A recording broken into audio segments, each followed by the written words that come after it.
Bonjour à tous, bienvenue au podcast Passion Psy. Donc avant de commencer l'épisode, on souhaitait remercier Choc de nous permettre d'utiliser leur studio et équipement. En fait, Choc, c'est une radio étudiante de l'UQAM dont l'objectif est de favoriser l'apprentissage et d'offrir une voix à la communauté universitaire uqamienne.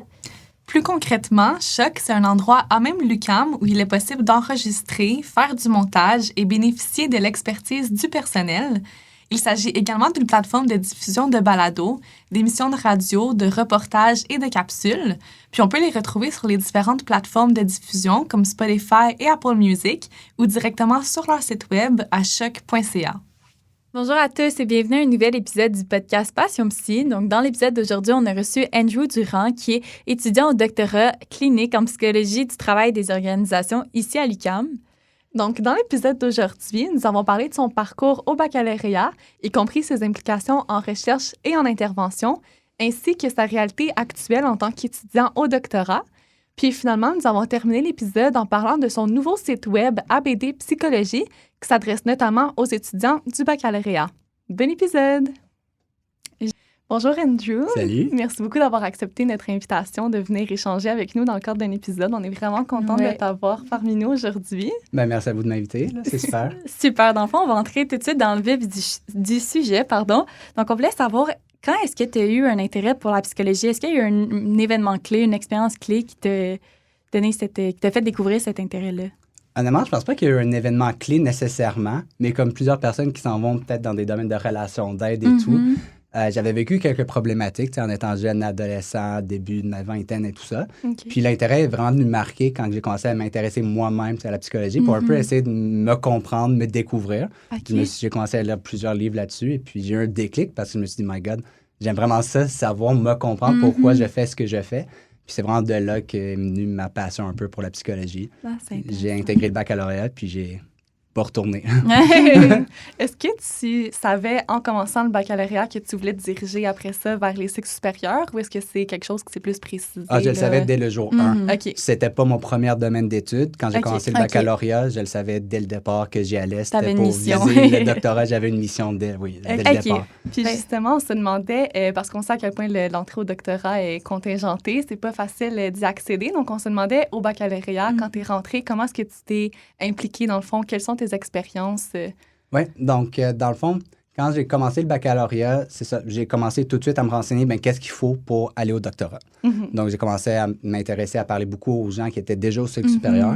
Donc, j'ai eu quelques bons mentors, honnêtement, qui étaient des doctorants ou même à la maîtrise, peu importe, qui m'ont dit, il faut que tu ailles chercher de l'expérience de recherche, de l'expérience clinique, maximise tes notes, tout ça.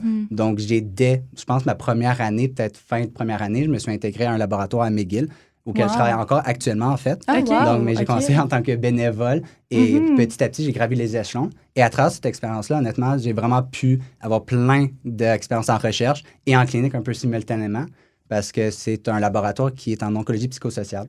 Donc, on travaille beaucoup avec les patients qui sont atteints de cancer en phase terminale ou peu importe. Donc, c'était un peu là-dedans mes premières expériences en recherche, vraiment. J'ai eu la chance de présenter à des congrès, écrire une couple d'articles. Puis ça m'a vraiment donné très bon pied là, pour bâtir mon... Puis, je suis curieuse, dans le fond, tu dis que le laboratoire était à McGill, mais est-ce que tu as étudié à l'UQAM au baccalauréat? Non, moi, j'étais en Concordia pour mon baccalauréat. En fait. Donc vraiment... Oui, j'ai voyagé un petit peu, là, honnêtement, oui. C'était un concours de circonstances, je pense. Il y a eu une opportunité que j'ai vue à McGill. J'ai appliqué, puis j'ai vraiment beaucoup aimé l'équipe. Je me suis senti super bien intégré au labo.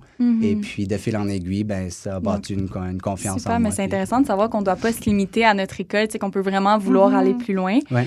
Puis, ça m'amène aussi à te demander, dans le fond, tu parlais de mentors, de gens qui t'ont aidé durant ton parcours. Comment est-ce que tu es entré en contact avec des doctorants, par exemple? Je ne sais pas si tu as des conseils pour les étudiants qui aimeraient ça, qui sont peut-être un peu gênés. Ou... déjà, après, je pense à la base, les gens sont plus willing de nous aider qu'on pense. Donc, les gens, ça leur fait du bien aussi d'aider les autres. Donc, moi, j'en suis une personne comme ça. J'adore aider. On peut me poser des questions, tout ça. Donc, n'hésitez pas à écrire aux autres personnes, que ce soit sur Facebook, envoyer des courriels, faire les recherches, des fois en ligne, sur savoir se renseigner nous-mêmes, être très proactif. Puis, on tente notre chance. Pour moi, de mon côté, c'était à travers mes expériences au laboratoire. Il y avait des étudiants qui étaient plus âgés, donc ils étaient là pour me soutenir et tout ça. Puis, quand j'ai fait ma thèse, justement, de baccalauréat aussi, j'avais un très bon mentor, un très bon professeur que lui m'a vraiment super gros aidé, m'a mis en contact avec plein de personnes. Et il s'est intéressé à mes c'est intérêts, vraiment... puis il m'a mis en contact avec des gens qui pouvaient m'aider. OK. Puis ces gens-là, ben, ils ont accepté de me rencontrer, de me guider dans le processus. Puis c'est ça, ils m'ont donné C'est vraiment beaucoup de vraiment conseils. super. Donc, c'est vraiment la proactivité, je pense, à miser dessus. Là. Mhm. Pas avoir peur de Définitivement. demander des questions, Mhm. puis aller chercher nous-mêmes les informations. Ouais. puis- Faire preuve d'initiative. Exact, c'est ça, ouais, vraiment. OK, génial. Donc, de ce que je comprends, du côté recherche, tes principales expériences, c'était surtout la thèse Honors, Ouais. puis à McGill. Mais je me demandais du côté clinique, là, je pense que tu en as fait un petit peu par l'entremise de ton laboratoire à McGill. Mais est-ce Exact. qu'il y a d'autres expériences que tu juges pertinentes ou que tu as toi-même Ouais. fait? Je sais que c'est pas toujours Ouais. facile à Ouais. trouver les expériences Ouais. cliniques, des fois. Peut-être même Exact. avec du recul, en étant maintenant au doctorat, Mhm. tu as un regard un petit peu sur le baccalauréat. Qu'est-ce Ouais. que tu trouves pertinent, Mhm. peut-être? Ben, quand je pense à mon baccalauréat, je trouve qu'une chose justement qui manquait, c'était le volet clinique. OK. Mhm. On n'avait aucun cours là-dessus qui nous apprenait, Non. tu sais. Mhm. Puis on peut en reparler après, mais c'est même une critique que j'avais peut-être du doctorat en ce moment. OK. Avant le stage, tu sais, on n'a pas beaucoup d'accès à l'intervention pure ou à des approches cliniques nécessairement, où on essaye nous-mêmes les techniques qu'on nous enseigne. On est beaucoup dans les livres, les théories. Donc, en tout cas, au baccalauréat, je pense que c'était le point faible de ma candidature, honnêtement. J'avais très peu d'expérience, ouais, pratique, c'est ça, exact, de ouais. pratique, là, Ok. voilà. Donc, j'avais fait du bénévolat, par exemple, à l'hôpital, Ouais, aux ok. urgences, tout quand ça, tu sais, même. quand même, Quand parler avec des même, familles un ouais. peu en détresse, etc. Mhm. Wow. Ça, c'était une expérience que j'avais. Mais sinon, c'est ça, c'était un point faible. Donc, Mhm. j'ai pas de grands conseils aux personnes à donner par rapport à l'expérience clinique, honnêtement, parce que c'est vrai que c'est quelque chose de plus difficile à aller chercher. Ouais. C'est pas évident. Mais c'est Ouais. quand même motivant de savoir qu'on n'a pas besoin non plus d'avoir 5000 heures en clinique pour être Non. accepté, tu sais, que ça se fait de... Mhm. Ça dépend surtout, tu sais, la clinique, ça reste un volet important de notre Mhm. dossier, mais c'est pas le seul volet. Si on compense ailleurs, des fois, ça peut Ouais. s'ajuster, mais c'est pas à négliger du tout. Mhm. Puis des fois, des expériences de bénévolat, ça n'a pas besoin d'être rémunéré. Tu sais, on commence là, puis on gravite plus autour. Mhm. Ça reste une expérience Exact, très c'est ça. pertinente puis Ouais. enrichissante. Là. Vraiment. Puis, on se demandait, considérant là, tout ce que ça implique, le baccalauréat, la pression, les exigences aussi de s'impliquer un petit peu partout, est-ce que tu as eu des moments de remise en question? Est-ce que tu as vécu des défis? Mon plus gros défi, honnêtement, je pense, c'est de l'application au doctorat. OK. Cette période-là était extrêmement chargée. Je veux dire, on est un peu forcé à écrire à, je sais pas, 20-25 personnes. Tu sais, on fait des courriels très personnalisés. On rencontre des personnes. Des fois, ça fonctionne pas du tout. D'autres fois, ça fonctionne. Mais quelques semaines plus tard, ça l'arrête. Mhm. Là, on ajoute par-dessus une thèse de baccalauréat si on est dans le processus-là. Si on travaille à côté en plus. Ah, ouais. Si on fait nos demandes de bourse en même temps pour le doc. Donc, c'était une période, pour moi, c'était pas une période de remise en question, mais j'avais vraiment la petite personne dans l'arrière de ma tête qui me disait, si je ne suis pas accepté, qu'est-ce que je vais faire? Tous ces efforts-là, où est-ce qu'ils vont Ouais. aller? Puis, ben, j'ai été très chanceux, justement, d'avoir une place au final. Mhm. Mais- Puis, Ben, justement, on se demandait, parlant du processus d'application au doctorat, si tu peux nous donner un petit peu plus de détails sur, dans le fond, toi, comment tu t'y es pris, puis à partir de quand? Est-ce que tu t'y es pris plusieurs mois à l'avance, plusieurs années à l'avance? Dans le fond, si tu peux nous expliquer un peu le processus là, que tu as traversé. D'une certaine façon, je me suis préparé au processus du doctorat, ma première année du bac, Oui. si on veut, tu sais, psychologiquement, au niveau d'aller chercher mes expériences. Mais côté pratico-pratique, remplir les formulaires, etc., c'était pas mal, je crois, juillet, août. OK, donc dès l'été. Oui, là, c'est de ça, pas dès attendre, l'été de ma dernière année, là, c'est ça. Mhm. OK. Et puis, vraiment pas d'attendre la dernière minute. Les formulaires, ça prend beaucoup de temps. Il faut que tu ailles chercher les références, il faut que tu ailles parler à tes professeurs, il faut que tu montes ton dossier. Si tu dois présenter une proposition de recherche, ça prend un certain moment à penser à ce projet, à ce que toi, tu envisages pour ton projet, tout ça. Puis moi, je suis curieuse de savoir aussi, tu disais que tu as écrit à une vingtaine de professeurs, donc j'imagine que c'était pas tout le temps du monde avec qui tu avais eu beaucoup de contacts avant. Puis est-ce que tu avais des retours de courriel? Est-ce que tu as des conseils pour rendre peut-être un courriel accrocheur dès le début si on connaît pas la personne? Ou... Dans mon expérience, au début, j'ai fait l'erreur d'écrire des longs courriels. On a Ok. tendance à vouloir en mettre beaucoup, se présenter, dire à quel point on les trouve fantastiques, les Ouais. personnes et tout ça. Et on se finit à écrire des courriels que les gens, malheureusement, ils liront peut-être pas. Les professeurs sont très, très occupés. Ils sont débordés.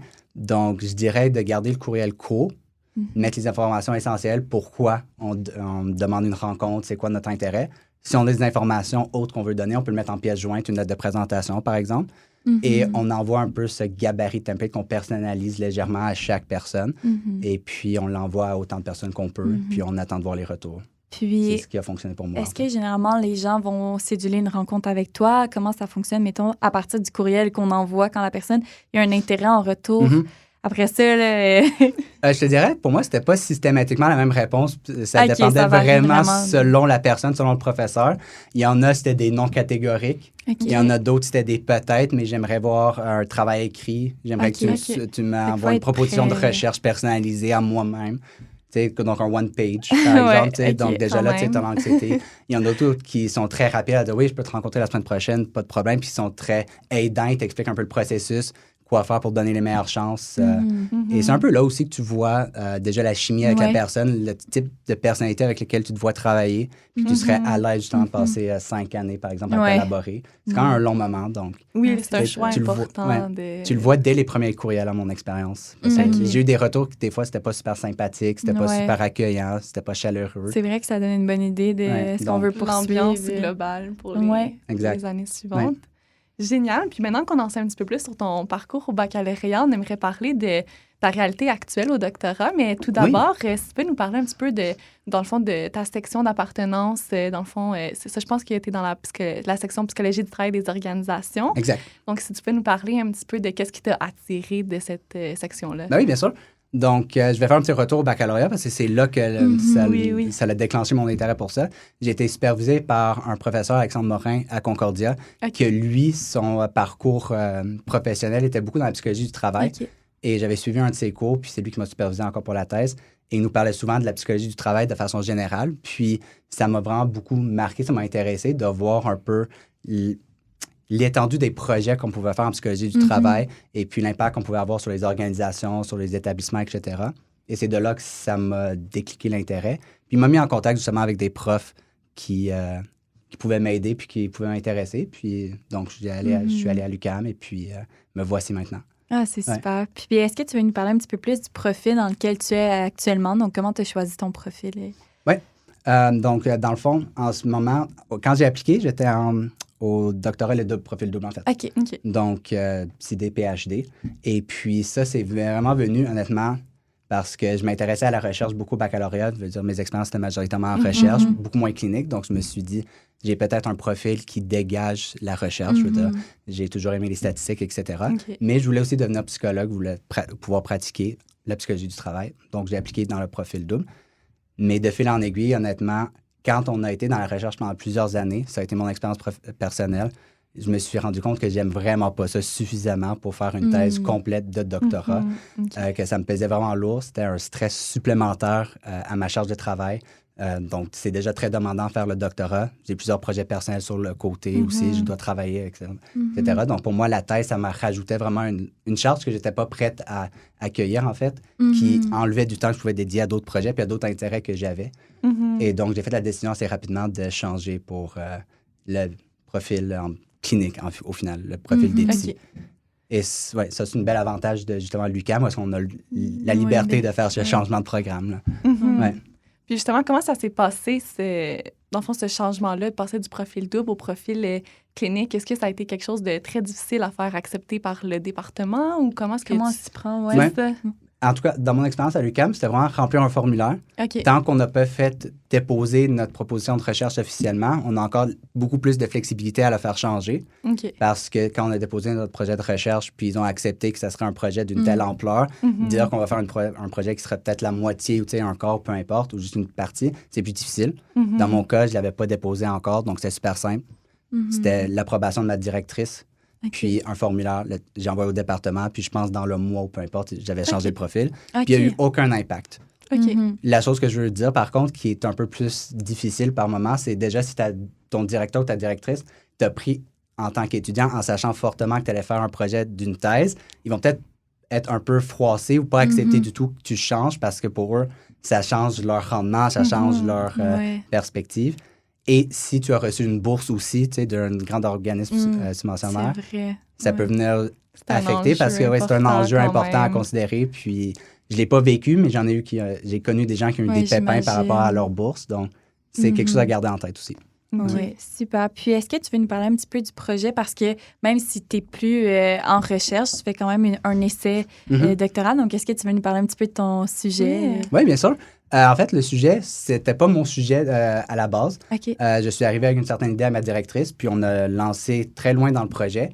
Puis je pense après 1 an et demi, elle a eu une opportunité qu'elle a partagée avec moi d'être sur un projet. Donc, j'ai accepté. Et donc là, mon projet a fait un peu un 180. OK. Mais là, je suis rendu sur un projet qui est par rapport au retour des parents après un congé parental lorsqu'ils retournent au travail au final. Puis on veut regarder comment est-ce qu'ils peuvent se supporter eux-mêmes à bien traverser cette transition qui est assez difficile chez les parents. Donc, pour contrer un peu l'épuisement parental, tout ce qui est le stress, l'anxiété de cette période-là. Donc, c'est là-dedans qu'on est. Puis, on va lancer le projet dans quelques jours là, maintenant. Donc, c'est quand même excitant. super Ouais. intéressant. Ouais, Puis, ça m'amène à te demander, en fait, quelle différence tu vois concrètement entre l'essai doctoral puis vraiment une thèse de recherche concrètement? Ça, c'est une excellente question, honnêtement, parce que très rares sont les étudiants qui vivent les deux. Et même moi, je me suis pas assez rendu loin dans le processus, mettons, de ma thèse pour vraiment avoir vécu les deux.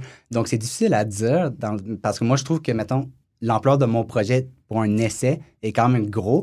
Puis tous les étudiants semblent partager un peu le même ressenti lorsqu'on est au doctorat que un essai, c'est quand même un gros projet de recherche. C'est pas négligeable. C'est pas négligeable du tout. Là. Donc, même si on ne fait pas une thèse, on fait quand même de la recherche d'une certaine ampleur, puis il faut que ça soit un bon projet soudé méthodologiquement, etc. Donc, mais ça reste que c'est la moitié, techniquement, d'une thèse, au doctorat. OK. Donc, la thèse, normalement, c'est 2 projets complets, comme on dit à l'UQAM, où est-ce que tu vas publier un long manuscrit après, tandis que pour l'essai, c'est une seule étude. Est-ce qu'au niveau des cours que vous devez suivre, est-ce qu'il y a des exigences particulières aux étudiants qui font une thèse versus les étudiants qui font un essai? Est-ce qu'il y a des cours de plus, des cours de moins? Oui, c'est ça. Oui, il y a quelques cours de moins qu'on doit prendre lorsqu'on est au profil clinique. OK. Donc là, on est au profil justement double. On a plus de cours en statistique ou en méthodologie de recherche, pardon. Et puis souvent, mettons, plusieurs personnes ils vont prendre des choix de cours différents aussi là, selon leurs intérêts. Comme ceux qui sont généralement au profil double, ben, ils vont prendre plus des cours en statistique avancée et tout ça, qu'on n'a pas forcément besoin quand on fait un parcours plus clinique. Là, donc. OK. Puis enfin, on se demandait, la réalité au doctorat, ça ressemble à quoi? Parce qu'on sait que, par exemple, au baccalauréat, souvent, on va avoir 4, 5 cours, quelques activités parascolaires ici et là. Mais au doctorat, quand même, vous avez une bonne portion de votre temps, j'imagine, qui est dédiée à votre projet de recherche. Oui. Donc, une semaine dans ta vie ou ton quotidien, dans le fond, à quoi ça ressemble? Ben oui, ben je peux parler de ma réalité, maintenant. Oui. Mais tout le monde bâtit un peu leur doctorat de la façon qu'ils veulent. Puis à l'UQAM, en fait, on a vraiment une grande flexibilité justement de construire nos horaires, donc c'est super. Donc, quand moi, j'ai commencé le doctorat, ma superviseure m'a vraiment conseillé de faire tous mes cours très concentrés les premières années pour me libérer, justement. Donc, je te dirais, pendant les 3 premières années, j'ai pas touché ou très peu de recherche. En fait, j'ai pas avancé mon projet, à part, mettons, peut-être théoriquement dans ma tête. Conceptualisation, ouais, voilà. Mais j'ai maximisé mes cours. Donc, c'est 3 cours par session. Puis moi, je travaille à côté aussi. Donc, la charge était quand même élevée, mais c'était très... j'étais capable de bien naviguer, là, quand même. Le baccalauréat prépare bien. Oui, c'est ça, exact. T'sais, on est loin du 5 cours du baccalauréat, mais ça reste que 3 cours du doc. Il y a des exigences qui sont beaucoup plus élevées qu'un cours au baccalauréat. Donc, c'est quand même une charge qui est considérée temps plein. Mais c'est ça, on a beaucoup plus de flexibilité, justement, à faire des choses autres que juste être un élève. Vas-y. Je demandais, parlant des cours, en quoi est-ce que ça diffère des cours au baccalauréat? Ou est-ce que c'est beaucoup théorique, beaucoup de par cœur? Est-ce qu'on retrouve ça aussi au doctorat? Ou est-ce que c'est plus des travaux, je sais pas, réflexifs, de la rédaction? J'ai eu un seul examen, en fait, de tout mon parcours du doc, déjà. Donc, les examens, en tout cas, dans les cours que moi j'ai suivis, il n'y en a quasiment pas du tout. On n'est pas dans le par cœur, on n'est pas du tout dans le « est-ce que vous êtes capable de régurgiter une date de telle théorie ?» Mais on est beaucoup dans le « est-ce que vous êtes capable de faire ?» Donc, beaucoup de rédaction, beaucoup d'exposé oral, donc beaucoup à pratiquer un peu notre réflexion critique, beaucoup de lecture, en fait, puis de résumé de lecture pour faire sûr qu'on a bien compris la matière. Mais mis à part, je veux dire, cette composante de travaux-là, il n'y a pas eu de grande différence dans les cours de doctorat. C'est quand même des cours qui sont très magistraux, où est-ce qu'on écoute un professeur parler, puis après ça, on retourne puis on fait nos exercices. À l'exception de 2 cours, je crois, que j'ai eus, qui sont propres à la section psychologie du travail, en fait, dans cette approche, où est-ce qu'on a vraiment été mis dans une organisation, puis on a vraiment fait une intervention très concrète avec des gens. Donc, on a été capable de voir vraiment un peu les résultats de nos travaux et tout ça. Donc, ça, c'est vraiment le fun, oui. Oui. Ouais. Ah, ben c'est super intéressant. Puis en fait, moi, j'aimerais ça revenir sur quelque chose que tu as mentionné un petit peu plus tôt par rapport à ton quotidien. En fait, tu as précisé que tu travaillais. Oui. Donc, on se demandait un petit peu, est-ce que c'est réaliste pour tous les étudiants de penser pouvoir travailler au doctorat? Parce que on entend un petit peu par-ci par-là, je sais qu'il y a des étudiants ou il y a des chercheurs, des professeurs qui, pour eux, préfèrent que les étudiants soient investis à temps plein dans leurs études. Donc, est-ce que tu penses que c'est quelque chose qui est quand même assez commun de pouvoir travailler? Je dirais que oui, mais encore une fois, ça dépend tellement de chacun, puis de la relation qu'ils ont avec leur supérieur, puis un peu avec leur vie de laboratoire, en fait. Moi, j'ai été chanceux, ou j'ai même un peu choisi un laboratoire où, justement, on n'est pas beaucoup pris dans notre recherche au laboratoire. Ils ne nous demandent pas beaucoup d'heures supplémentaires. OK. Tandis que pour d'autres étudiants, ils demandent, mettons, un 15 heures à travailler sur des projets connexes, des réunions de laboratoire, tout ça. Donc ça ajoute une charge. Mais pour moi, j'ai quand même été capable de travailler un bon 20 heures semaine quand même. Mais il faut savoir bien naviguer, il faut savoir bien jongler avec son horaire du temps, être très organisé. Puis, est-ce que tu penses que c'est quelque chose qui se demande au préalable à la personne qui nous supervise? Est-ce que... Bien, je pense que honnêtement, c'est un peu notre devoir de le demander, justement. Si on connaît bien notre situation, on veut faire sûr qu'on va être dans une situation qui va bien s'arrimer avec nos besoins. Donc, tu sais, poser les questions, généralement, à la personne, quand vous êtes en entrevue, c'est un bon temps pour poser les questions. Donc, si jamais vous avez la chance de discuter avec une professeure, demandez ce genre de questions. C'est quoi le climat du laboratoire? Quelles sont les opportunités? Est-ce qu'il y a des opportunités de rémunérer, mettons, au sein du laboratoire? Des fois, c'est une bonne façon, justement, d'acquérir de l'expérience de recherche haute, de publier, puis d'être rémunéré en même temps. Donc, c'est le fun de pouvoir travailler, de subvenir à ses besoins, mais c'est aussi le fun quand ça a un lien avec notre carrière future, ça nous amène un peu plus loin. Puis, j'ai une autre question, je ne sais pas si tu voulais... OK, super. En fait, tu parles de publier puis tout ça, puis je me demandais, est-ce que, parce que j'ai l'impression qu'au profil double ou en recherche, on a comme une pression énorme de devoir publier puis on va être un petit peu dans la performance. Est-ce que dans le profil clinique, on ressent aussi une pression de ce genre-là ou c'est plutôt différent?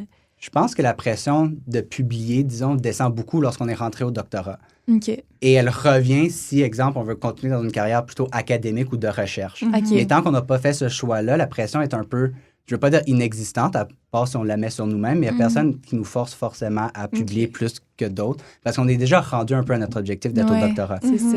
Donc, pour moi, par exemple, la pression de publier est complètement disparue, je veux dire. On n'a pas comme un nom à se faire dans le domaine. Exact. Donc, je dirais que c'est toujours bien de publier, mais il faut quand même que ça nous serve à quelque chose pour notre carrière future, à mon sens. Peut-être d'autres personnes penseraient différemment. C'est bien correct. Mais donc, non, dans le profil clinique, en fait, pour répondre à la question, je ne ressens pas la pression de publier, peu importe. Je ressens plus de la pression à me prouver à moi-même que j'ai les compétences pour intervenir, pour faire la psychothérapie. C'est une autre sorte de pression, donc j'en vis, mais c'est pas de la pression de faire de la publication là, dans des revues académiques. Ou... OK. C'est bon à savoir. Puis sinon, je me demandais, est-ce que le doc, ça correspond à ce que tu avais en tête? Je sais qu'au bac, souvent, on se fait une idée là, à quoi ça va ressembler. Parce que je sais qu'un petit peu plus tôt, par exemple, tu avais dit qu'il y a une critique, ça serait peut-être qu'il n'y a pas beaucoup de pratique, là, à moins qu'on... Exact. Donc, je sais pas, c'est quoi ton avis par rapport à la réalité une fois rendu au doctorat? Je peux encore une fois pas parler de doctorat dans toutes les universités parce qu'ils sont tellement différents. Certain, je peux juste parler du doctorat à l'UQAM, puis mon expérience. Mais je trouve que, oui, ça correspond d'une certaine façon à mes attentes au niveau des apprentissages théoriques de ce que j'apprends puis la personne que je deviens. Mais encore une fois, la critique, c'est vraiment le manque d'intervention. Puis tant que tu n'as pas vécu le stage du CSP, du Centre de services psychologiques à l'UQAM, on n'est pas exposé vraiment à comment faire nous-mêmes les interventions. Donc ça, pour moi, c'est un très grand manquement au doctorat parce que on peut peut-être jamais se sentir 100% préparé de voir des personnes en psychothérapie ou peu importe. Mais honnêtement, je pense qu'on pourrait quand même se sentir un peu mieux outillé à ce niveau-là. Puis pour moi, ça ne correspond pas du tout à ce que je m'attendais. Je m'attendais justement à avoir dans mes cours un peu, que ce soit entre étudiants, que ce soit en faisant des études de cas plus approfondies, que ce soit en étant des acteurs, avoir un peu... avoir quelqu'un qui me dit, ben cette technique d'intervention-là, tu ne l'as pas faite comme il faut, tu n'as pas vu telle mimique dans ton mouvement, comment que ça donne, ton langage corporel était faux, des choses comme ça. C'est sûr qu'on n'est pas exposé tant qu'on ne voit pas notre premier client. Puis est-ce que tu as l'impression qu'on peut aller chercher un petit peu ailleurs? Des expériences complémentaires. Des expériences complémentaires? On peut, si on a justement des expériences en intervention, si on a un travail qui nous permet ça, mais comme pour moi, c'est pas le cas. Donc, c'est sûr que je pourrais être proactif pour aller le chercher, mais il y a d'autres enjeux aussi. Chacun sa réalité. Exact. Puis, mais Oui, moi, dans le fond, je trouvais ça intéressant parce que tu as mentionné le CSP. Mm-hmm. Donc, je me demandais, parce que là, tu dis faire ta recherche en travail et organisation. Donc, est-ce que les étudiants de cette section ont accès au CSP ou est-ce que, dans le fond, comment ça fonctionne? Parce que, dans le fond, le CSP, si je ne me trompe pas, c'est le centre de service en psychologie à l'UQAM. Exact. Donc, c'est ça, à quoi ça ressemble pour ceux de la section travail et organisation? Je ne sais pas si ceux qui nous écoutent vont tous être au courant. Donc, mais en tout cas, le CSP, c'est là où est-ce qu'on va faire nos stages cliniques à l'UQAM. Donc, notre premier stage, c'est vraiment au centre des services psychologiques à l'UQAM. Puis, on est supervisé, on voit une couple de patients, etc. Puis, c'est un stage très clinique. Donc, c'est pas à faire de la psychothérapie, etc. En psychologie du travail des organisations, généralement, on n'a pas ce volet clinique-là qui nous est demandé. Si on veut faire nos stages, ça va être dans des organismes externes, mettons Desjardins, la STN, des organisations comme ça, exact, des entreprises privées, peu importe. Cela dit, oui, on a la flexibilité à l'UQAM, peu importe notre section d'appartenance pour notre recherche, on peut s'intégrer au centre des services psychologiques et faire un stage plutôt clinique, si on veut, si on a l'approbation de notre direction de recherche et qu'on est assez avancé dans notre recherche puis que tout se passe bien, il n'y a rien qui nous en empêche. Ouais. Donc, pour être certaine de bien comprendre, en fait, même si toi, tu fais ton projet de recherche en travail et organisation, tu vas quand même avoir le titre de psychologue puis tu vas pouvoir faire de la psychothérapie individuelle. Exact, c'est ça, exact. Puis, juste la petite nuance que je veux rapporter, tous ceux qui terminent leur profil en psychologie du travail des organisations, ils ont quand même le titre de psychologue. C'est juste qu'ils n'ont pas... on n'a pas le permis de psychothérapie, en fait. Et là, ce permis de psychothérapie-là est vraiment obtenu en faisant le stage et l'internat en clinique, en fait, puis en répondant aux critères de l'ordre là, qui sont disponibles sur le site. Juste pour ceux qui sont peut-être un petit peu moins familiers, est-ce que tu peux nous expliquer la différence entre le CSP puis un internat, puis combien d'internats on doit faire concrètement au doctorat? Oui, bien sûr. Concrètement, la différence, je crois, c'est l'ampleur du stage. Au final, le CSP, c'est censé être un stage d'évaluation. Donc, on va aider à évaluer une personne en clinique, puis on va être beaucoup plus supervisé. On va être filmé, on va avoir des rencontres, je crois que c'est mensuel avec un superviseur qui va nous regarder nos enregistrements, faire un suivi avec nous, etc. Tout ça. Et puis après, c'est vraiment un internat à l'externe. Donc, on peut penser à un CIS, peu importe. Et c'est un internat, le CSP, c'est 1 an. Donc, 1 an de stage. Puis après ça, c'est environ 1 an d'internat aussi. Donc, ça fait à peu près 2 ans. Puis, on a la flexibilité aussi de faire l'internat sur une plus longue durée, si on le souhaite. Faire un demi-internat dans une institution, faire un demi-internat dans une clinique privée, par exemple. C'est quand même assez flexible. Donc, c'est flexible. Puis, ça va selon les offres d'internat qui sont publiées à chaque année. En fait, c'était ma prochaine question. Est-ce qu'il y a beaucoup de choix? Est-ce que c'est imposé? Comment ça fonctionne? On peut entrer en contact avec n'importe quel milieu qui nous intéresse? Ou... Donc, le CSP, c'est imposé au final, donc on n'a pas grand choix. On peut dire dans les formulaires un peu nos intérêts d'intervention, puis ils vont essayer de nous matcher avec un superviseur qui répond à ces critères-là. Pour la suite, pour les internats eux-mêmes, il y a une grande liste de tous les internats qui sont envoyés à chaque année. Je ne me souviens plus de la date exacte, honnêtement, par le département à l'UQAM. Et puis, il y a quand même un bon choix, honnêtement, là, qui est envoyé. Puis, c'est à nous de choisir. Puis, on fait les entrevues, on sélectionne. Puis, on voit après ce qui nous intéresse le plus selon les offres. Puis, est-ce que tu dirais que c'est quand même assez compétitif ou généralement, tout le J'ai monde pas arrive à vécu le trouver? processus moi-même encore. Donc, je ne pourrais pas dire à quel point c'est compétitif, honnêtement, malheureusement. Mais j'ai l'impression qu'il y a tellement de demandes. C'est certain qu'il doit y avoir des internats qui sont plus convoités que d'autres, selon l'approche ou selon la région, peu importe. Mais après, je pense qu'il y a quand même une bonne demande partout. Là, donc, Mais je trouve ça super intéressant. En tout cas, moi, j'en ai vraiment appris plus sur le processus au doctorat, la réalité et tout. Puis en fait, maintenant, on aimerait vraiment parler... je pense, dans les derniers mois, tu as annoncé la sortie d'une nouvelle ressource pour les étudiants en psychologie. Donc, ça s'appelle le ABD Psychologie.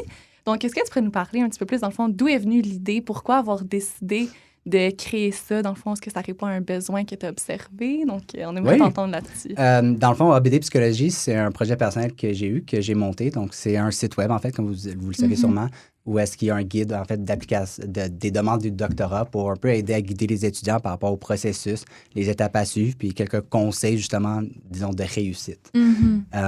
Puis, je pense que l'idée m'est venue, honnêtement, parce que pendant plusieurs années, lors du baccalauréat, plusieurs années pendant le doc, je me suis beaucoup impliqué dans le groupe Le doctorat n'est pas loin. C'est pas loin du le fameux. Oui. Le fameux. Puis il y a tellement de questions. Puis c'est un groupe qui est quand même actif, puis avec beaucoup d'entraide et tout. Puis c'est un super groupe, je l'adore. Mais il y avait plusieurs questions qui revenaient vraiment souvent. Puis c'est souvent les mêmes questions. Puis c'est pas pour blâmer personne, mais ça montre juste qu'il y a un manque de centralisation, je crois, de l'information. Définitivement. Autant que des fois, c'est pas clair sur les sites des universités, malheureusement. D'autres fois, c'est qu'on a des ressources d'étudiants qui se partagent, mais qui se perdent.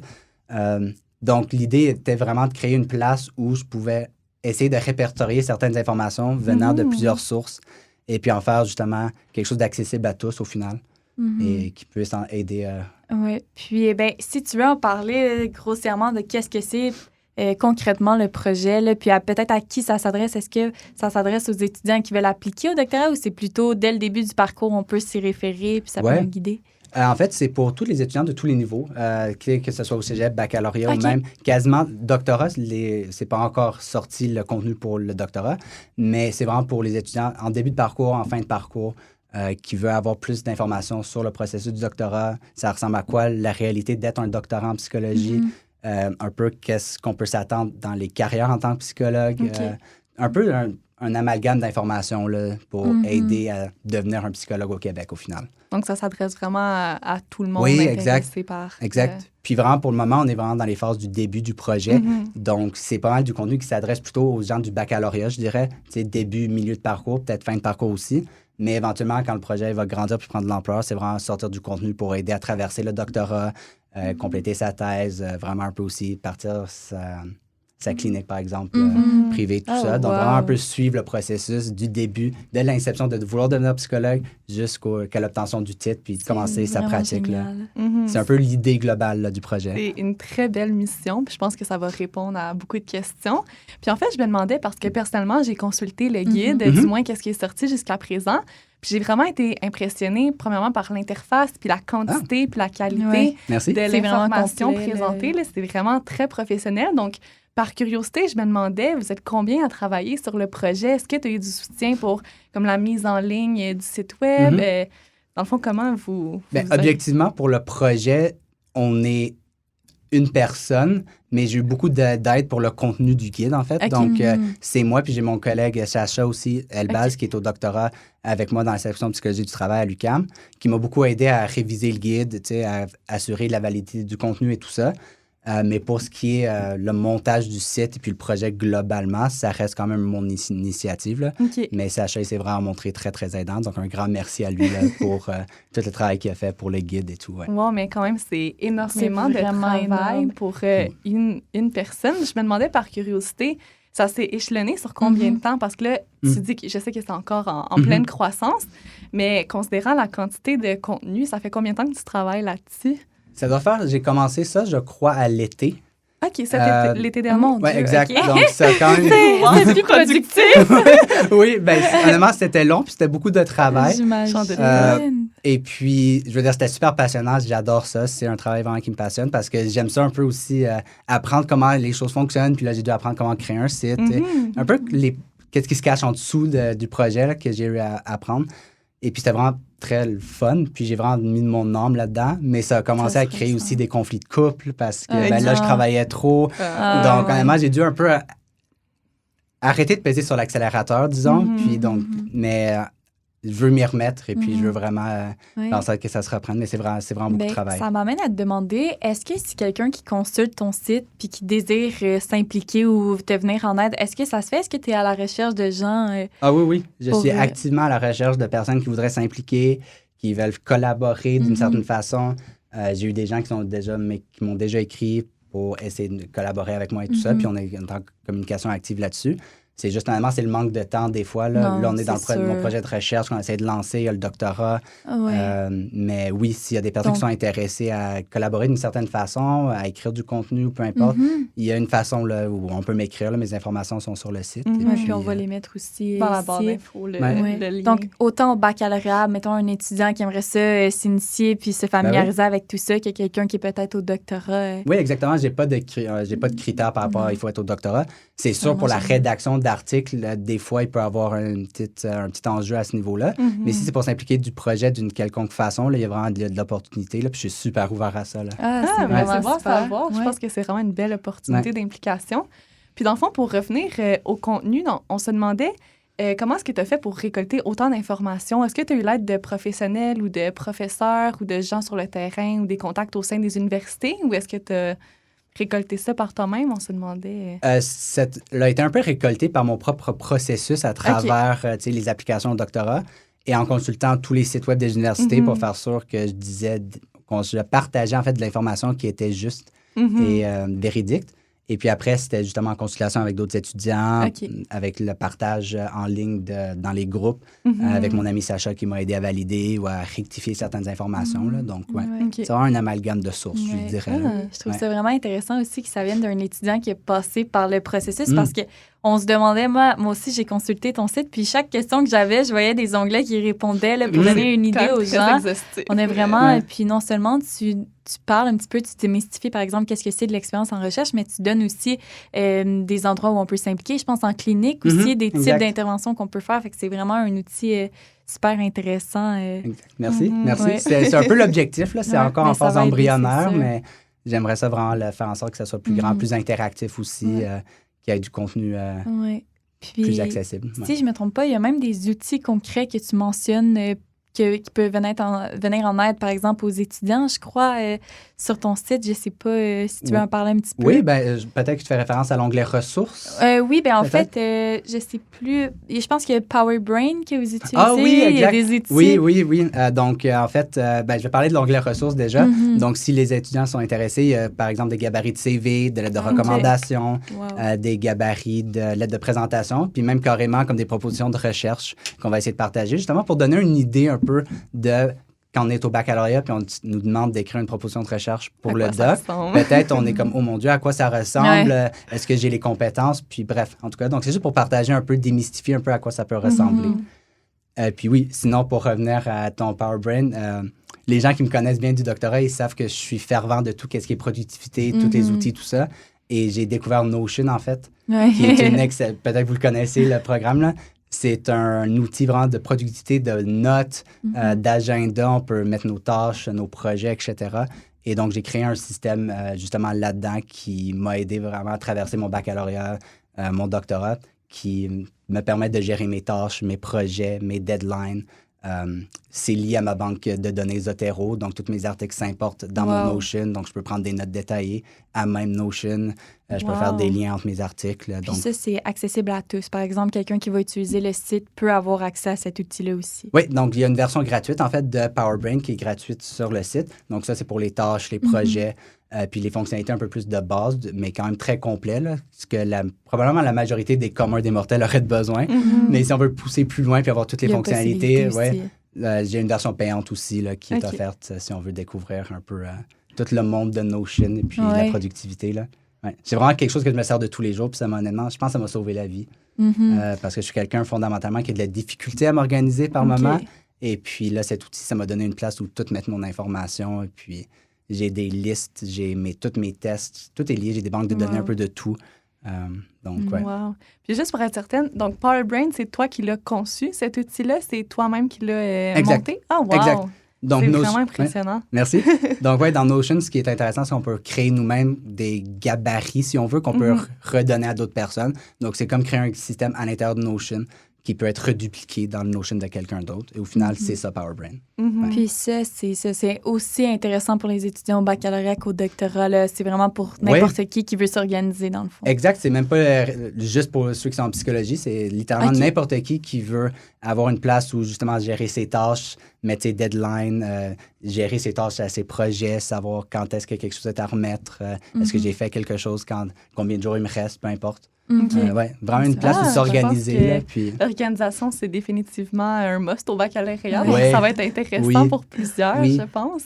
Puis un conseil que je peux donner peut-être, c'est si vous avez de la misère à vous organiser, commencez peut-être plus tôt dans votre baccalauréat, puis essayez de trouver une façon. C'est pas grave si c'est pas l'outil du siècle, mais l'organisation qui va fonctionner pour vous, c'est la bonne organisation.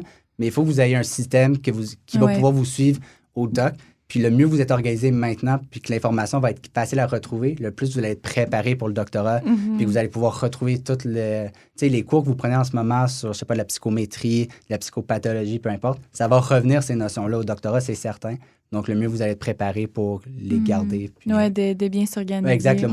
le moins fort vous allez avoir besoin de, si on veut, retravailler. Créer un nouveau système. Exact, c'est ça, au doctorat, ouais. Trouver qu'est-ce C'est qui vraiment fonctionne. intéressant. Ouais. Puis, sinon, je me demandais, dans le fond, là, concernant le site, jusqu'à présent, on a parlé des ressources, on a parlé de Power Brain, mais pour ceux qui n'ont vraiment jamais vu le guide, là, est-ce que tu pourrais nous donner un petit aperçu du contenu qu'on peut y retrouver? Je sais qu'il y a vraiment plusieurs onglets, donc peut-être de... Un survol rapide. C'est ça, un survol rapide. Oui, ben, je vais essayer, dans le fond, j'ai essayé de le monter un peu dans l'ordre de la séquence qu'on pourrait s'intéresser à la psychologie. OK. Donc, on commence, mettons, avec l'accueil du guide, et puis on va vers comme c'est quoi la psychologie, pourquoi s'intéresser à la psychologie, et qui serait peut-être susceptible de vouloir devenir psychologue, mettons, puis à quoi ça ressemble la réalité d'être un psychologue, les salaires, les carrières, peu importe. Puis il y a du contenu à venir, c'est pas tout détaillé encore, mais c'est un peu comme ça.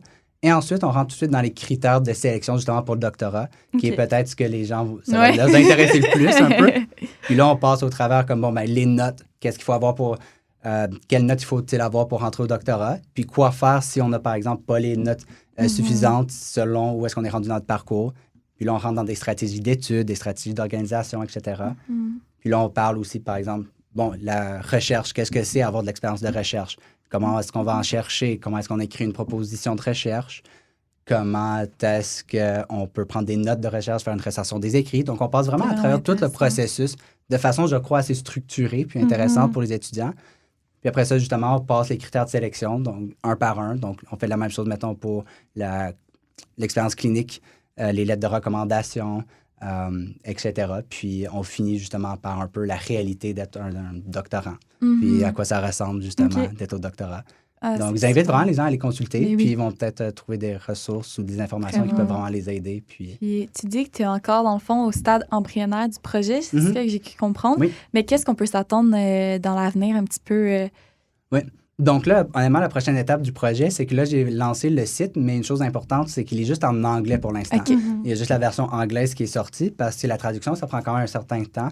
Et le français n'est pas ma langue de base, vous l'entendez peut-être. Je suis anglophone, donc là, ça ferait vraiment de sortir la version française.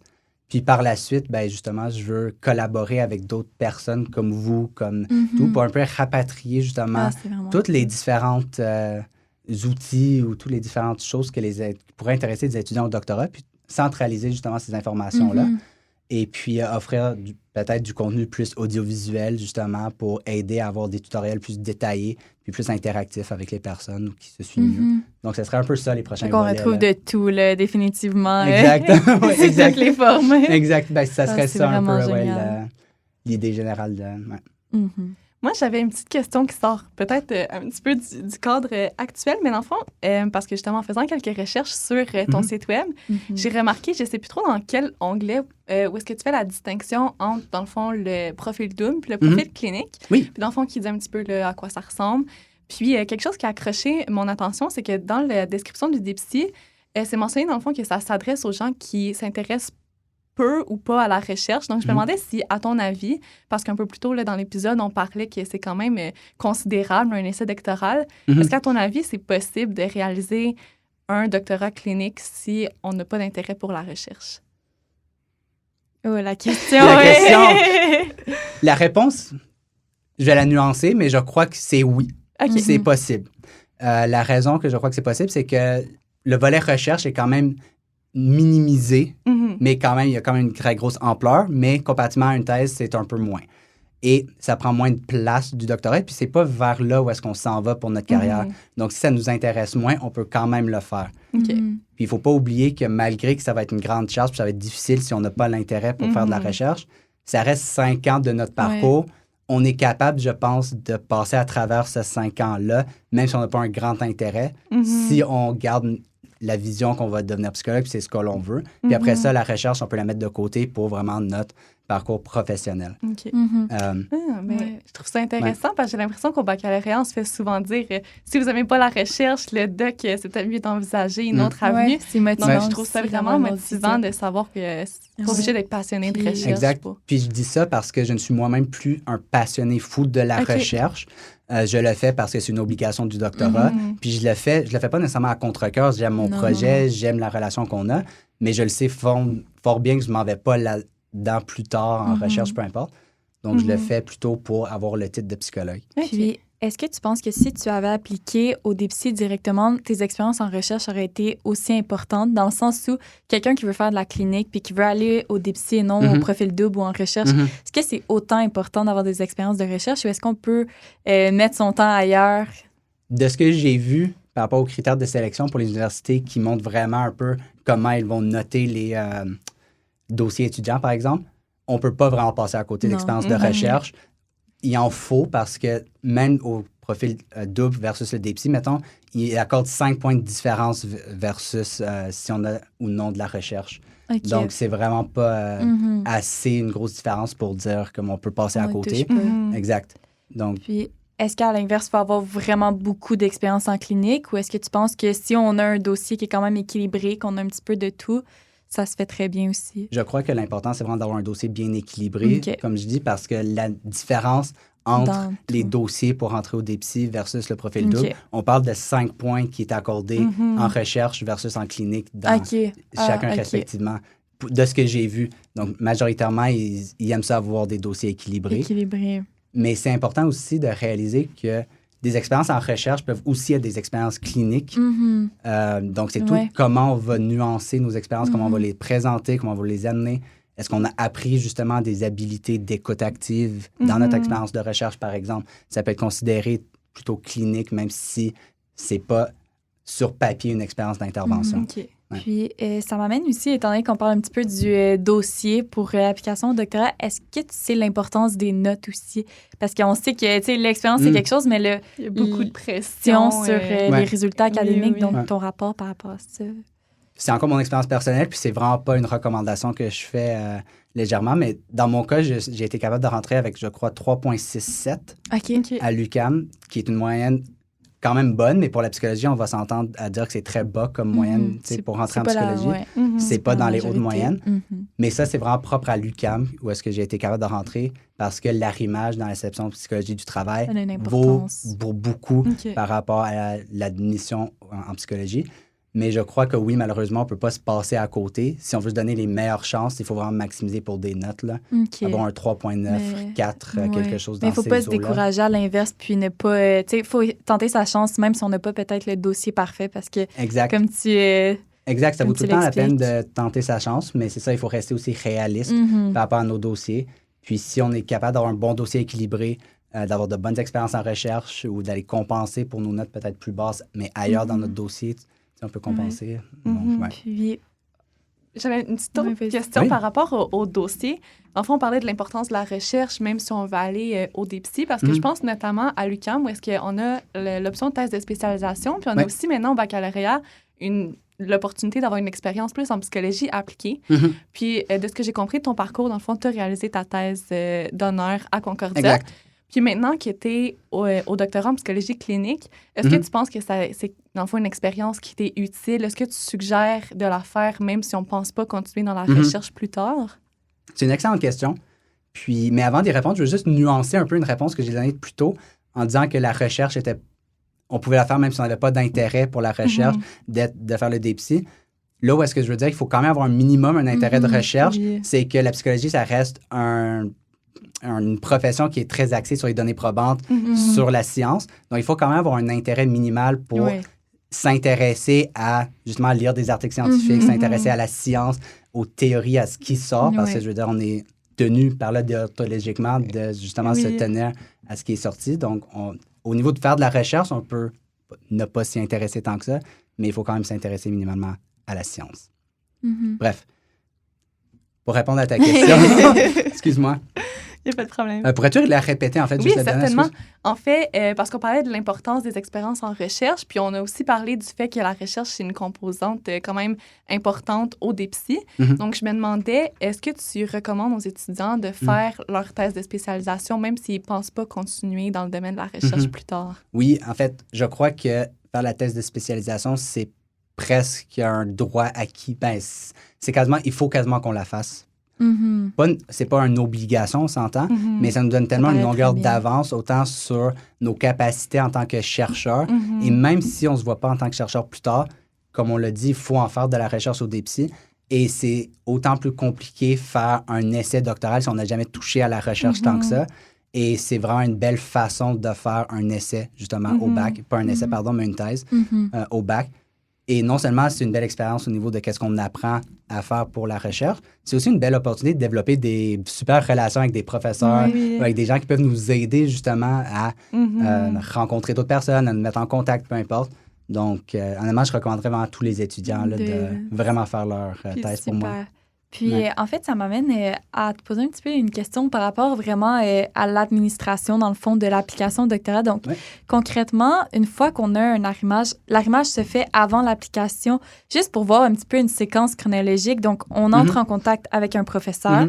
Une fois qu'on a son accord, on peut appliquer pour le doctorat. Dans quelle ordre ça fonctionne? Oui, c'est pas simple. Oui, c'est ça, c'est pas simple. Ça dépend fondamentalement de chaque université. Déjà, il y en a qui demandent aucun arrimage au préalable. Donc, on applique, puis ils disent clairement que l'arrimage va être dans les 20 jours suivant l'acceptation de la demande, par exemple. Tandis qu'il y en a d'autres qu'il faut un arrimage au préalable avant d'appliquer. Cela dit, je conseille tout le temps à tous les étudiants, peu importe l'université auquel ils appliquent, faites au moins les démarches pour essayer d'avoir un arrimage, pour essayer de parler à des profs, parce que dans tous les cas, on va passer quand même 5 ans ou 6 ans à travailler avec une personne. Puis on veut faire sûr qu'il y a une bonne capacité de collaboration. Donc, même si l'arrimage n'est pas requis, on peut quand même s'informer sur à quoi ressemble l'université, à quoi ressemblent les programmes. Tu sais, ça nous donne une bonne longueur d'avance à savoir un peu ça va être quoi notre réalité.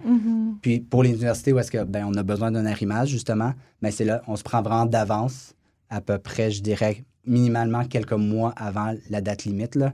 Donc, moi, j'ai commencé l'été d'avant ma dernière année. Et puis, tu sais, on envoie des messages. Puis, quand on a l'arrimage, là, on peut faire les demandes. Puis, on y va. Puis, est-ce qu'on peut appliquer sans arrimage, même si c'est un prérequis, dans le sens où si on n'a pas eu de professeur ou si on sait qu'un professeur hésite entre plusieurs étudiants, est-ce qu'on peut quand même aller de l'avant avec notre application? On doit absolument avoir un formulaire. On peut. On peut, généralement. Ça a été le cas pour moi, exemple. J'ai eu des arrimages, ou est-ce que je vais dire, c'était des arrimages tièdes, mettons. Où est-ce qu'elle m'a dit, oui, j'accepte de te prendre, mais j'ai aussi 4 autres étudiants. Donc, je vais voir quand je vais recevoir toutes les demandes officielles devant moi, puis je vais un peu choisir. Mais tant que tu as l'accord officiel d'un professeur, comme oui, tu peux m'indiquer en tant qu'arrimage sur le formulaire. Ça a été mon expérience, en fait. C'est comme ça. Par exemple, ça, c'était à l'Université Laval, ce que je partage. Puis c'était comme ça, là, justement. C'est ça qu'elle m'avait dit. OK. Ah, c'est intéressant à savoir. Vraiment. Ouais. Puis, génial. Je ne sais pas si tu avais d'autres questions, mais je pense qu'on on a donné un bon aperçu du doctorat et tout. Donc, maintenant, une section un petit peu plus conseils. Ah oui? Tu nous as quand même donné beaucoup de conseils tout au long de l'épisode, mais on se demandait vraiment s'il y avait un conseil que tu pouvais donner aux étudiants, peut-être en début de parcours, ou si toi, il y avait eu un conseil là, que tu aurais aimé avoir, ça serait lequel? Je peux peut-être en donner 2, en fait. Oui. Le premier, on l'en a peut-être touché un petit peu, c'est vraiment de la proactivité. Pour moi, ça a vraiment fait la grande différence. Puis, à tous les étudiants à qui j'ai parlé qui sont rentrés au doctorat, que ce soit mes collègues ou autres, ça a été vraiment la proactivité de se mettre de l'avant, de parler à autant de personnes qu'on peut, de ne pas avoir peur d'aller chercher les expériences qu'il faut, de s'informer autant sur le processus, sur qu'est-ce qui s'offre à nous. Malheureusement, je trouve que je vois souvent plusieurs étudiants qui cherchent la réponse magique de comment est-ce qu'on trouve une expérience clinique, puis ils s'attendent à une réponse de, tu appuies sur X, Y et Z, et puis après, tu l'as, mais ça marche pas comme ça. Il faut vraiment se donner la chance d'écrire, puis de se mettre dans des positions un peu vulnérables, si on veut, et puis on y va. Puis de fil en aiguille, on va bâtir notre portfolio, puis tout. Puis tu avais dit un deuxième conseil. Oui, excuse. C'est de ne pas fuir la vulnérabilité ou de se mettre dans des situations inconfortables puis d'être prêt à grandir. Parce que peut-être quand je suis d'accord. En début de parcours, on a un peu peur de l'inconnu, on ne sait pas à quoi s'attendre.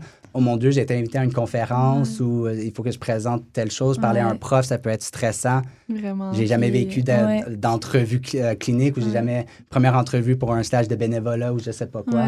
Mais il faut pas avoir peur, il faut vivre ces expériences-là. Et puis c'est comme ça qu'on va finir par... Puis par expérience personnelle, je pense que c'est incroyable à la vitesse à laquelle on est capable de s'adapter. Tu sais, quelque chose qui semblait tellement difficile. Puis au début, je me rappelle... Inatteignable. Nos premières mes premières expériences en recherche, j'étais vraiment vraiment oh Oui. mon Dieu, comment je vais y arriver. Puis après quelques semaines, tu sais, déjà, on se sent vraiment à l'aise. Puis ça devient, tu sais, une Ben oui. habitude. Puis on prend de. On se sent- Interagir avec les c'est ça. Oui. professeurs. Non, Puis, Puis, ouais, ouais. fait que je suis vraiment d'accord avec les Ouais. conseils Puis que c'est tu donnes. normaliser aussi le fait de ne pas savoir faire. Ouais. On est aux études, même au doctorat encore, je veux dire, c'est normal qu'au début de parcours de baccalauréat, on ne sait pas comment faire de la recherche, on ne sait pas. On est là pour apprendre. Les personnes, ils le savent généralement, puis ils sont là pour nous enseigner. Donc, même au doctorat, on n'est pas tenu de savoir comment intervenir Non. encore parce que à quoi servirait le doctorat si on savait déjà comment faire? Ouais, Donc, des fois, on se met de la c'est pression vrai. justement à être plus loin qu'on est censé l'être, même au stade où est-ce qu'on est. Donc, reconnaître notre posture d'apprenant, puis que c'est un Exact. processus Ouais. exact, c'est ça. d'apprentissage. Puis là, d'être c'est ouvert à ce important. processus, ouais, c'est ça. Ouais, c'est vraiment Ouais. intéressant. Puis en fait, on aime ça demander à nos invités si tu avais une petite recommandation de lecture, peut-être quelque chose que tu as lu, qui t'a vraiment fait tomber en amour avec la psychologie encore plus. La ou- Oh my God. productivité. La T'as dit que c'était un de tes productivité. grands Ah oui, ben, je pourrais vous intérêts. partager une liste de livres aussi que vous Ah, pourrez ben, peut-être ça mettre serait, en, oui, en en barre bas. d'infos. Sinon, oui, il y a des Avec livres sur plaisir. l'attachement que j'ai lus Ah, qui s'appellent c'est- justement Attachment. Il y a le livre Dopamine Nation par Anna L. Lemke qui parle un peu du fait qu'on est tous un peu accro à la dopamine, puis un peu comment Oui. contrer ça dans nos jours. C'est écrit par un psychiatre, c'est excellent. Donc oui, j'en ai plein de livres Ah, de ben, ça serait recommandations, donc je vraiment pourrais vous les génial. partager. Là. Super. Je suis vraiment un très grand lecteur. Là, ouais. Ah, ben, c'est Ah, génial. fantastique. Donc maintenant, pour conclure l'épisode, on aime faire un petit jeu, ceci ou cela, dans le fond. C'est OK. très simple, on te propose 2 énoncés, puis tu dois choisir rapidement celui qui te représente le plus, juste pour qu'on apprenne à te connaître OK, cool, j'aime ça un les petit jeux. peu plus. Donc, je sais pas si, Florence, Ouais, tu veux ben, je commencer. peux y aller. Dans le fond, on sort vraiment Ok. du Du cadre contexte. académique. Donc, vacances, aventure ou détente? Aventure. Aventure. Lève-tôt ou couche tard? Lève-tôt. Plus du type film ou série? Ouf. Ni un ni l'autre. Non. Ah, Pas le je temps. vais dire film. Je vais dire film. Film. Métropole ou campagne? Campagne, je pense. Mhm. Avant, c'était la métropole, là, ça l'a changé. Ah, Campagne, ouais. super. Aimes-tu mieux travailler de la maison ou te déplacer à l'école? Travailler de la maison. Travailler de la maison. Matin ou soir pour être productif? Ça dépend de mon humeur, mais majoritairement soir, je dirais. Mhm. Puis un petit peu plus clinique, là, est-ce que tu préfères travailler avec les enfants, les adultes? Ah, définitivement les adultes. Les C'est même adultes. pas une question de ma tête. Super. Finalement, étudier ou travailler avec la musique ou en silence? Ça va dépendre de la tâche, Mhm. mais souvent de la musique, disons sans parole, j'aime beaucoup. Ouais, Là, un une peu petite de musique lo-fi. d'ambiance. Oui, Ouais, c'est ça. ouais. Ouais. Ah, ben c'est vraiment génial. En fait, c'est ce qui va conclure l'épisode. Donc, un énorme merci. Là. Je pense que ça va parler à tellement de gens. Nous-mêmes, on a tellement appris. Là. Définitivement, c'était Cool. très Ben, pertinent. merci à vous. Là. C'est Honnêtement, super c'était des questions généreux. fun. Puis si ça peut aider quelques personnes, Ah, Ah, c'est j'en sûr. doute pas. Ouais, J'en doute ça va pas. être cool. Merci Ouais. beaucoup. Ben, merci à vous autres. Bienvenue à la Minute du Moni, présentée par le monitorat en psychologie de l'UQAM, la place où poser toute question sur ton parcours en psycho, du bac au doc, peu importe ton uni. Le monitorat est ouvert du lundi au jeudi, de 10h à 16h, en ligne et en personne. Faire ou ne pas faire la thèse d'honneur. Quelle est l'influence de la thèse de spécialisation pour être pris au doc? À quel point on se tire dans le pied de ne pas la faire? Donc, la thèse d'honneur, ça sert à quoi? La thèse de spécialisation, aussi appelée thèse d'honneur ou honors en anglais, constitue, pour la plupart des étudiants au bac, une des premières expériences en recherche en psychologie, outre l'atelier d'observation. Donc, le processus, c'est en quelque sorte une mini-thèse doctorale puisqu'elle peut comporter plusieurs activités similaires à celles du doctorat. Entre autres, on peut penser à la revue de littérature, au recrutement de participants, à l'analyse de données, rédaction scientifique, publication, présentation d'affiches, présentation orale, etc. Donc, le honors s'échelonne sur 2 sessions complètes, de l'automne à l'hiver, pendant lesquelles tu réalises ta thèse sous la supervision d'un prof. En quoi ça peut aider à entrer au doc? Il s'agit d'un excellent aperçu de ce que tu seras appelé à faire une fois au doctorat, et ça, peu importe le profil.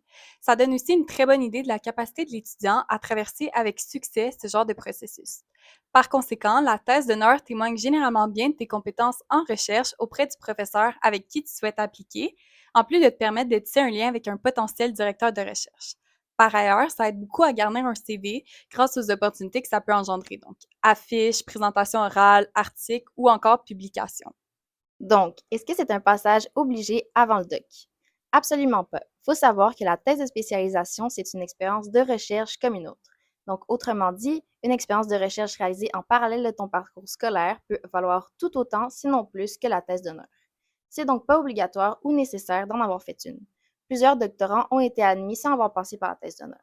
C'est donc certainement pas une porte d'entrée garantie vers les cycles supérieurs, mais garde en tête qu'il s'agit d'un plus au dossier. Donc, grosso modo, pour entrer au doctorat, il y a plusieurs chemins qui mènent à Rome et la thèse de spécialisation n'est certainement pas le seul.